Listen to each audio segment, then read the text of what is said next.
Bible in a Year Beginner Plan, where we are reading through God's Word every single day. And we are maybe 2 weeks away from getting through our 60-day challenge where we're trying to meet every day live. But that's okay if you don't get on here early with me. I do upload these later on in the day or sometimes the next day, depending on how busy the day is. But we are following this plan right here, A Beautiful Year in the Bible, 52-week Bible study for women. It's taking sections of scripture and putting them into weekly themes. So all this week, it's about God's vision and his plans. And really, it's focusing on his plans for humanity's redemption and the restoration of all creation. And today we're going to read in Exodus 21 through 24. So we've got kind of a long reading this morning. So grab your blanket, grab your cozy drink, your water, your tea, whatever you like to have in the morning. And I should probably say welcome back. I'm Anna. I'm really glad that you're here. I help purpose-driven women live with intention right where they are through biblical truths and practical tips. So if that's something that interests you at all, I would love for you to hit subscribe and join my growing community of women. So let's get right to it.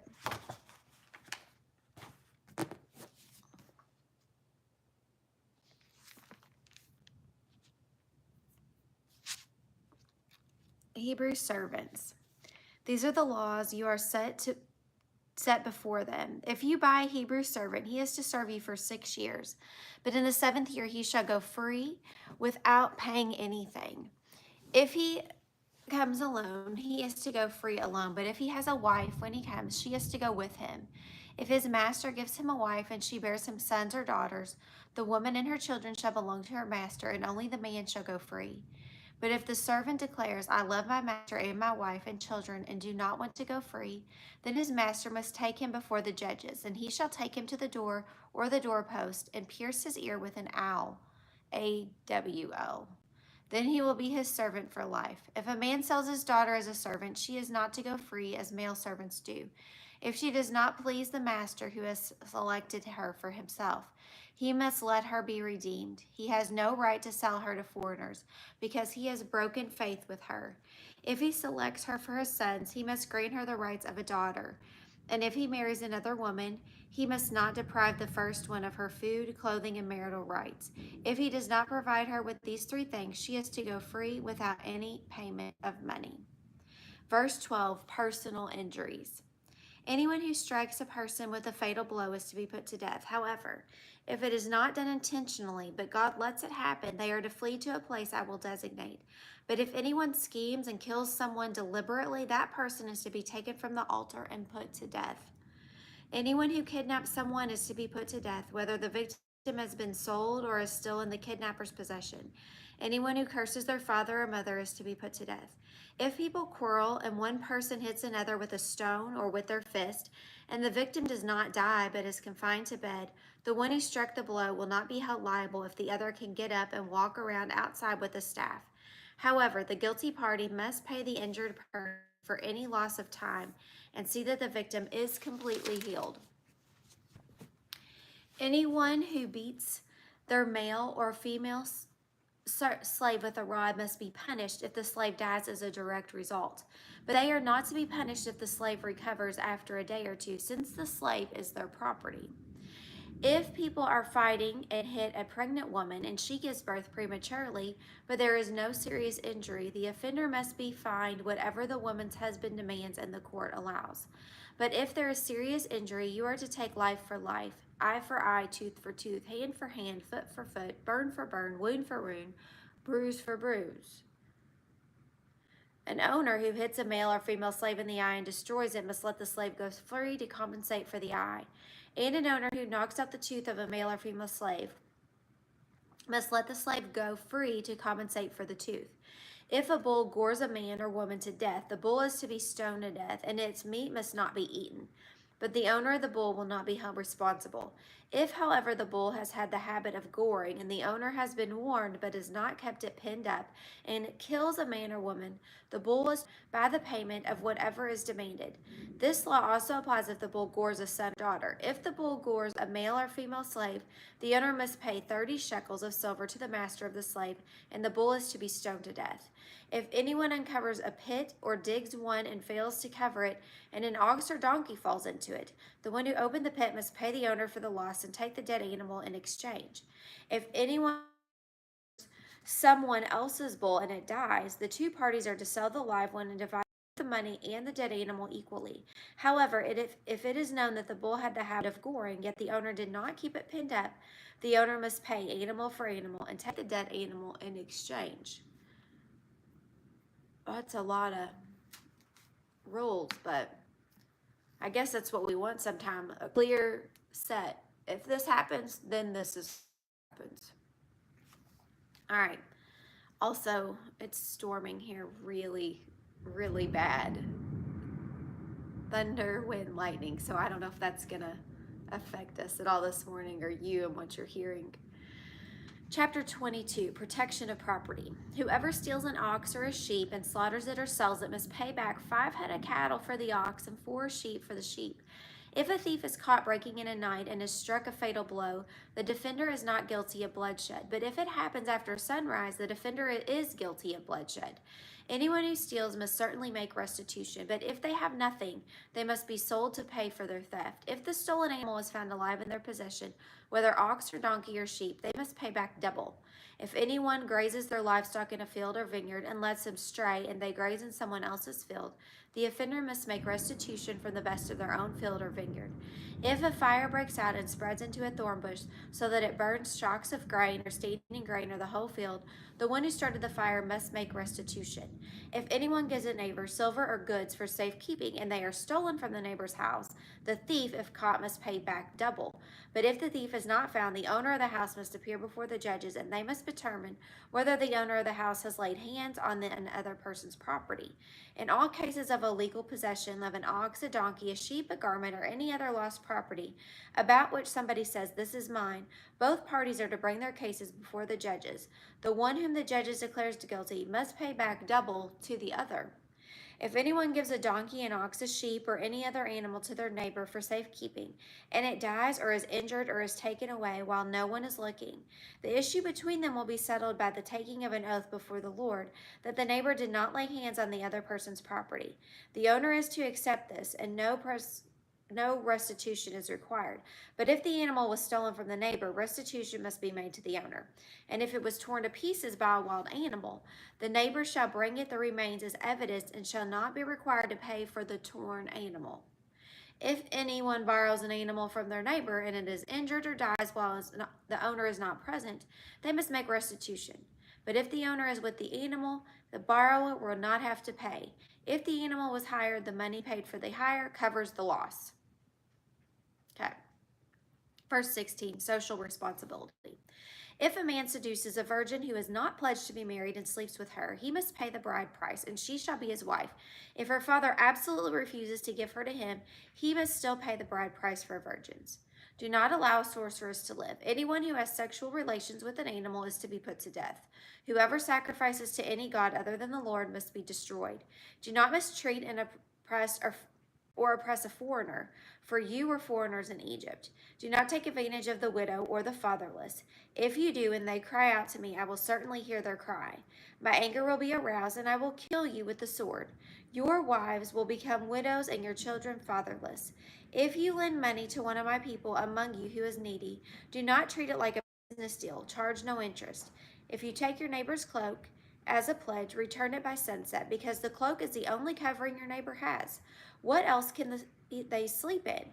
When they cry out to me, I will hear, for I am compassionate.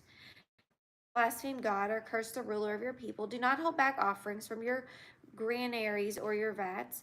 You must give me the firstborn of your sons. Good morning. The PTSD is real. I thought there was going to be hail. Oh, you were worried about your truck. Hell no. What am I going to do? I couldn't even pull it into the garage.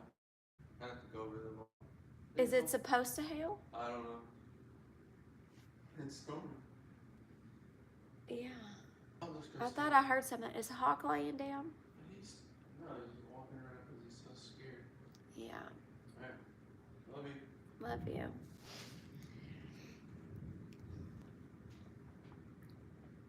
You are to be my holy people, so do not eat the meat of any animal torn by wild beasts. Throw it to the dogs. Chapter 23, the law of justice and mercy. Do not spread false reports. Do not help a guilty person by being a malicious witness. Do not follow the crowd in doing wrong. When you give testimony in a lawsuit, do not pervert justice by siding with the crowd, and do not show favoritism to a poor person in a lawsuit. If you come across your enemy's ox or donkey wandering off, be sure to return it. If you see the donkey as someone who hates you fallen down under its load, do not leave it there. Be sure to help them with it. Do not deny justice to your poor people in their lawsuits. Have nothing to do with a false charge, and do not put an innocent or honest person to death, for I will not acquit the guilty. Do not accept a bribe, for a bribe blinds those who see and twist the words of the innocent. Do not oppress a foreigner. You yourselves know how it feels to be foreigners, because you were foreigners in Egypt. Verse 10, the Sabbath laws. For 6 years you are to sow your fields and harvest the crops, but during the 7th year let the land lie unplowed and unused. Then the poor among your people may get the food from it, and the wild animals may eat what is left. Do the same with your vineyard and your olive grove. 6 days to do your work, but on the 7th day do no work, so that your ox and your donkey may rest, and so that the slave born in your household and the foreigner living among you may be refreshed. Be careful to do everything I have said to you. Do not invoke the names of other gods, and do not let them be heard on your lips. Verse 14, the 3 annual festivals. 3 times a year you are to celebrate the festival with me. Celebrate the festival of unleavened bread, for in that month is when you came out of Egypt. No one is to appear before me empty-handed. Celebrate the festival of harvest with the first fruits of the crops you sow in your field. Celebrate the festival in gatherings at the end of the year, when you gather in your crops from the field. 3 times a year all the men are to appear before the sovereign Lord. Do not offer the blood of a sacrifice to me, along with anything containing yeast. The fat of my festival offerings must not be kept until morning. Bring the best of the first fruits of your soil to the house of the Lord your God. Do not cook a young goat in its mother's milk. Verse 20, God's angel to prepare the way. See, I am sending an angel ahead of you to guard you along the way and to bring you to the place I prepared. Pay attention to him and listen to what he says. Do not rebel against him. He will not forgive you. If you listen carefully to what he says and do all that I say, I will be an enemy to your enemies and will oppose those who you oppose. My angel will go ahead of you and bring you into the land of the Amorites, Hittites, Pezerites, Canaanites, Hivites, and Jebusites, and I will wipe them out. Do not bow down before their gods or worship them or follow their practices. You must demolish them and break their sacred stones to pieces. Worship the Lord your God, and his blessing will be on your food and water. I will take away sickness from among you, and none will miscarry or be barren in your land, and I will give you a full lifespan. I will send my terror ahead of you and throw into confusion every nation you encounter, and I will make all your enemies turn their backs and run. I will send the hornets ahead of you to drive the Hivites, Canaanites, and Hittites out of your way. But I will not drive them out in a single year, because the land would become desolate and the wild animals too numerous for you. Little by little I will drive them out before you until you have increased enough to take possession of the land. And I will establish your brothers from the Red Sea to the Mediterranean Sea, and from the desert to the Euphrates River. And I will give into your hands the people who live in the land, and you will drive them out before you. Do not make a covenant with them or with their gods, and do not let them live in your land, or they will cause you to sin against me, because the worship of their gods will certainly be a snare to you. Chapter 24, the covenant confirmed. This is our last chapter for today. Then the Lord said to Moses, come up to the Lord, you and Aaron, Nadab and Abihu, and 70 of the elders of Israel. You are to worship at a distance, but Moses alone is to approach the Lord. The others must not come near, and the people may not come up with him. When Moses went and told the people all the Lord's words and laws, they responded with one voice, everything the Lord has said, we will do. Moses then he wrote down everything the Lord had said, and he got up early the next morning and built an altar at the foot of the mountain and set up 12 stone pillars representing the 12 tribes of Israel. Then he sent young Israelite men, and they offered burnt offerings and sacrificed young bulls as fellowship offerings to the Lord. Moses took half of the blood and put it in bowls, and the other half he splashed against the altar. Then he took the book of the covenant and read it to the people. They responded, "We will do everything the Lord has said. We will obey." Moses then took the blood, sprinkled it on the people, and said, "This is the blood of the covenant that the Lord has made with you in accordance with all these words." Moses and Aaron, Nadab and Abihu, and the 70 elders of Israel went up and saw the God of Israel. Under his feet was something like a pavement made of lapis lazuli. I know it's a stone. I just don't know if I'm saying it right. Oh. Let's see. I maybe have lost you guys for a second. I'm so sorry. It's a storm. I'm just going to keep going. Hopefully you didn't miss too much.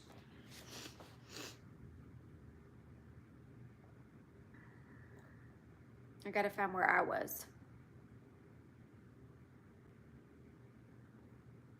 We're going to start chapter 24, verse 9. No, 10. And saw the God of Israel. Under his feet was something like a pavement made of lapis lazuli, as bright blue as the sky. I know I'm not saying that stone right. I don't know. But God did not raise his hand against these leaders of the Israelites. They saw God and they ate and drank. The Lord said to Moses, "Come up with me on the mountain and stay here, and I will give you the tablets of stone with the law and commandments I have written for their instruction." Then Moses set out with Joshua his aide, and Moses went up on the mountain of God, and he said to the elders, "Wait here for us until we come back to you. Aaron and Hur are with you, and anyone involved in a dispute can go with them." When Moses went up on the mountain, the cloud covered it, and the glory of the Lord settled on Mount Sinai. For 6 days the cloud covered the mountain, and on the 7th day the Lord called to Moses from within the cloud. To the Israelites the glory of the Lord looked like a consuming fire on top of the mountain. Then Moses entered the cloud as he went up on the mountain, and he stayed on the mountain 40 days and 40 nights. Wow. Well, tomorrow morning, we're going to be reading 2 Samuel 10 through 14. So again, it looks kind of like a longer reading in the morning, but I've got to go because I got to get some exercise in before I get ready for work. So I hope you guys have a great day, and I'll see you bright and early tomorrow morning. Bye.